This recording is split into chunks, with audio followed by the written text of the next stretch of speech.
그러면 여러분들이 그 현재 상황에 대해서 알고 있어야지 대안을 제시할 수 있겠죠. 그렇죠? 안 그런가요? 근데 현재의 상황에 대해서 아무것도 몰라. 그러면 대안이 제시가 안 되잖아요. 너무나 당연한 거란 말이에요. 그러니까 그 연습을 지금부터 차근차근 해나가자는 거예요.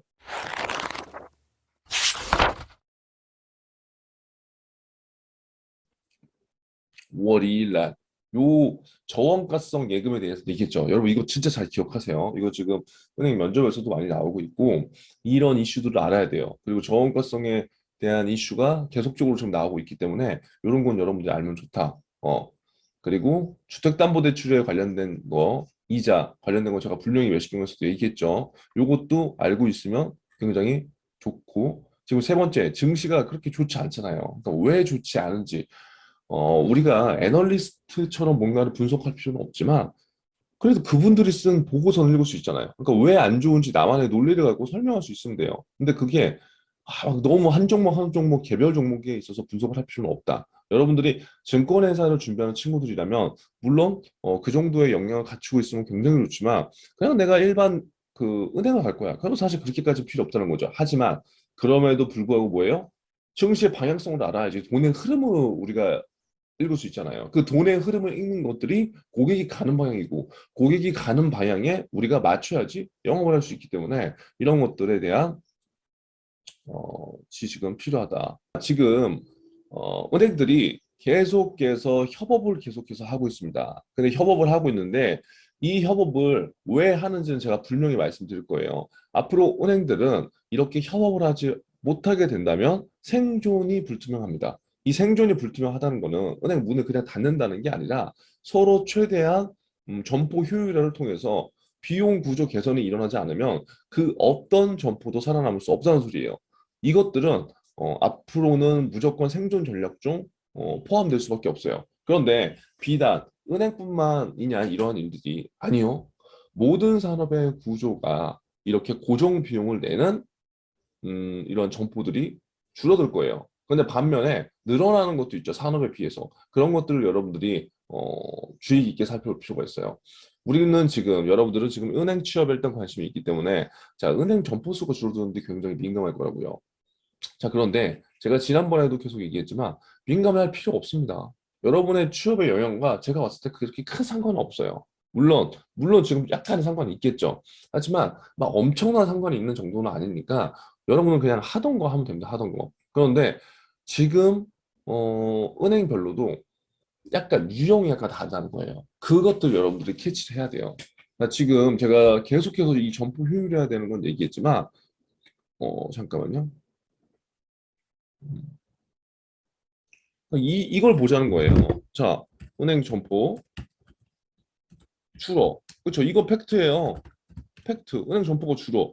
그거 왜 줄까? 여러분 제가 왜 준다고 했어요? 아, 비용이에요, 비용. 고정 비용. 은행 점포 여러분 한 개 운영하는데 얼마 들까? 뭐 이것까지는 사실 알 필요 없지만 자, 첫 번째 임대료 드리겠죠. 두 번째 인건비 들겠죠. 세 번째, 기타 고정비 들 수 있겠죠. 한번 냉정하게 생각을 해보자는 거예요. 임대료. 예를 들어서 강남에 뭐 했다. 월 1,000만 원은 우습죠. 월 한 2천만 원 이상 들어갈 수도 있어요. 인건비. 아무리 작은 점포라고 하더라도 5명 정도 출장소 기준. 근데 일반 지점은 15명, 20명. 그럼 이 인건비가 얼마일까요? 그리고 고정비. 뭐 얼마 들어갈까요? 여러분, 지금 그래서 여러분이 알아야 될 건 뭐냐면 비용을 줄이긴 줄이는 건데 가장 크게 이제 월 고정 비용을 줄이는 걸 거란 말이에요. 자, 물론 거기에는 임대료가 포함되어 있고 사람들의 인건비가 포함되어 있고 고정비가 포함되어 있겠지만 여러분들의 인건비, 여러분들의 연봉은 얼마인가요? 은행에 들어가면 최소 4천만 원 이상 아니에요, 지금. 그럼 거기에 그런 분들이 4천만 원씩 받아줘도 20명은 8억이라고요. 근데 은행원의 연봉이 4천만 원밖에 안 되나요? 아니죠. 직급이 올라가면 1억 넘는 분도 굉장히 많죠. 그렇기 때문에 지금 상황상 그리고 앞으로 산업의 변화로 모바일 시대로 간다는 좋은 명분이 있단 말이에요. 명분. 이렇기 때문에 은행은 변할 수밖에 없다고요. 이건 은행뿐만 아니라 모든 산업의 구조가. 자, 그런데 고객 입장에서 보면은 아니, 알겠어. 모바일로 변하는 건 오케이. 근데 대면 시장 이용하는 사람들이 있어요, 없어요? 있어요. 그러면 기존의 오프라인과 온라인을 어떻게 결합을 시키느냐 이게 굉장히 중요하다는 거예요. 즉 지금 점포를 은행 산업의 공통적인 방향성은 뭐예요? 점포 줄인다, 효율화 시킨다. 이거는 시중 6대 은행 모두에 해당되는 얘기라고요. 이해되시죠?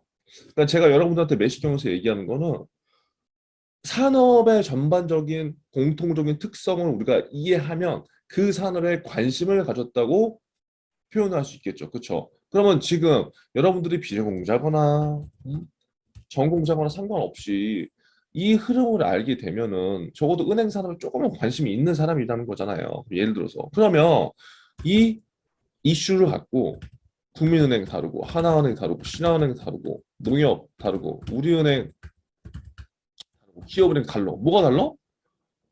이 모바일 그 시장과 그 다음에 디지털 점포를 어떻게 운영하는지에 따라서 전략들이 조금씩은 다르다는 거예요. 이게 뭐예요? 경쟁사를 분석하는 거죠. 이해되시죠? 이러한 식으로 기업 분석을 하면 된다고요. 그러면 여러분들은 한 번에 두 가지 이상의 공부를 하는 거예요. 지금 우리가 어떻게 보면 지금 경제신문으로 그냥 경제 이슈만 공부한다고 생각할 수 있지만 보세요. 첫 번째, 경제신문으로 음, 산업의 흐름을 이해할 수 있죠. 지금. 그리고 은행업의 변화에 대해서도 뭐 이해를 할 수 있을 거고요. 그리고 지식적으로도 이렇게 변하네? 라는 것도 느낄 수 있을 거고요. 여기에서 어, 로열티를 어떻게 내가 표현해 볼까라는 생각도 가질 수 있어요. 그러니까 되게 많은 것들을 우리가 이걸 통해서 알 수 있다고요. 신문 기사 하나를 통해서. 그래서 이 기사가 도대체 뭔지 뭐 내용은 뻔하겠죠? 하지만 이러한 관점으로 이걸 한번 보자고요. 이해되셨죠? 자, 어려운 게 전혀 없습니다. 결국은 고객 입장을 계속해서 우리가 생각해 볼 필요가 있다는 거예요. 여러분들 이제 현직자가 되면은 은행이 지금 몇 시부터 일해요? 9시부터 4시까지란 말이에요. 그럼 일반 직장인들은 이용하겠어요? 못 이용해요. 점심시간밖에 조금밖에. 그렇기 때문에 은행에서 지금 영업시간을 확 늘렸다는 거예요. 어디가? KB 디지털 점포가. 그러면 이거는 구민은행의 강점이 될 수 있겠죠. 구민은행은 상반기에 지금 뜨지 않았지만 하반기에 이런 이슈들을 갖고 여러분들이 이런 데에 방문해보고 개선점과 이런 것들을 우리가 알아가는 거예요. 이해되셨죠?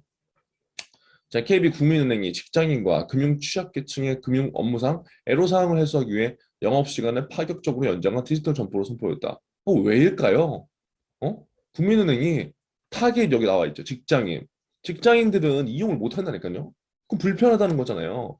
불편한 걸 해결해 주는 거예요, 여러분. 불편한 거. 그렇죠? 그럼 직장인과 금융 취약계층의 업무상 애로사항, 그러니까 고객이 불편한 걸 해소하기 위해서 국민은행은 영업 시간을 파격적으로 조정했다. 고객 입장에서는 좋을까요, 나쁠까요? 좋죠. 문제를 해결해 줬으니까. 그래서 이러한 디지털 점포를 선보였다. 이 은행은 이마트 노브랜드와의 제휴를 통해 디지털 제휴 점포인 KB 디지털 뱅크 MB 강남 터미널점을 개점했다. 저는 한 번도 못 가봤어요. 제1호 KB 디지털 뱅크인 MB 강남 터미널점은 유동인구가 풍부한 서울 서초구 고속터미널 역산에 위치해 고객의 금융 접근성을 높여대요. 특히 이마트 및 지하철역, 고속터미널 이용 고객의 급한 은행 업무 처리에 유용하다. 또 지능형 자동화 기기 S텐과 화상 상담 전용 창구 등 KB국민은행의 최신 디지털 금융 기술을 적용, 고객에게 보다 새롭고 편리한 금융 서비스를 제공한다. 딱 여기까지 듣고 여러분들이 뭘 궁금해야 되냐면 야, 이게 뭐야? 한번 가볼까? 라는 생각을 여러분 들어야 돼요. 제가 맨날 현장 방문 하라고 하잖아요. 왜 그런 거냐고요. 이런 걸 직접 경험해 봐야 돼요. 왜? 면접장에서 여러분 자신 없잖아요. 그렇죠? 그럼 자신감이 있으려면 어떻게 하겠어요? 내가 뭔가 해보면 돼요. 근데 그 해보는 게 꼭 대외 활동이고 공모전이 아니어도 된다는 거예요. 여러분 이러한 창구 가봐서요. 일반 창구와 다른 점이 무엇인지, 그리고 어떠한 장단점들이 있는지, 그리고 지금 이 기사는 KB국민은행이지만 신한은행 디지털 점포와 비교해 봤을 때, 우리은행 점포와 비교해 봤을 때의 장단점이 또 무엇인지를 여러분 스스로 밝혀낸다면 여러분들 면접장에서 얼마나 차별화가 될까요? 그쵸? 희곡공 굉장히 중요한 거예요. 가보세요. 가봐서 그러한 관점으로 한번 이러한 내용들을 확인해 보셨으면 좋겠고, 이마트 노브랜드 강남터미널 잠깐 에 입점한 KB 디지털뱅크 MB 강남터미널점은 도심 속 휴식 컨셉으로 캠핑카 형태의 부스 설치돼 있대요. 밝고 화사한 색감과 톡톡 튀는 디자인으로 고객의 눈길을 사로잡으며 금융 편의뿐만 아니라 편안하고 즐거운 금융 경험을 선사하겠다. 아, 이렇게 돼 있대요. 그러니까 우리 왜 요즘에 다 캠핑에 굉장히 그 이슈가 많잖아요. 그러니까 단순하게 그냥 은행이라는 이미지를 벗어나서 이 지금 브랜드 이미지를 이렇게 금융 경험을 선사하는 KB로 이렇게 한다는 거예요. 그러니까 사람들이 이걸 자꾸 보다 보면 또 그렇게 느끼거든요. 자, 그래서 운영 시간은 언제다? 오전 7시부터 22시까지. 와, 보통 은행점보다 훨씬 늘죠. 자, 그럼 중요한 게 뭐냐면 실질적으로 이 그 시간이 업무 시간이 연장된다고 하더라도 고객 입장에서는 뭐예요? 은행원 분들이 직접적으로 할 수 있는 업무와 없는 업무가 있거든요, 사실. 그게 되는지를 보면 좋아요. 자, 여기 보면은 이용 가능 업무는 먼저 STM을 통한 현금 및 수표 입출금, 체크카드 어쩌고저쩌고 막 있는데 이런 것들 한번 보시는 거예요. 그리고 오, 이것도 있네요. 이거는 되게 좋은데 신용대출 등 대면 채널 수준의 서비스를 받을 수 있다. 와, 화상상담 전용 창구의 경우 17시까지 운영한대요. 그러면 여러분도 한번 활용해 보는 거예요. 화상상담 직접 해보라고요, 여러분. 두려워하지 말고.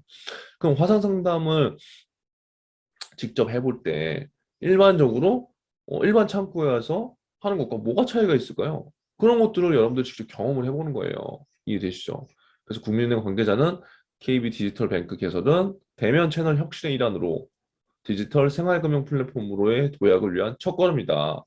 결국 중요한 건 뭐다? 여러분, 앞으로도 금융 취약계층, 지금 이 디지털 정보는 뭐냐면 금융 취약계층을 포함한 소비자의 관점에서 금융 편의를 제공한다는데 굉장히 중요한 포커싱이 있습니다. 그래서 이런 것들을 다양한 혁신과 노력을 지속해갔다고 했죠. 여러분들 이런 걸 직접 경험을 해서 이런 경험이 한 10번 정도 있으면 여러분들 스스로 제안을 할 수 있는 그러한 인사이트를 갖고 있을 수 있단 말이에요.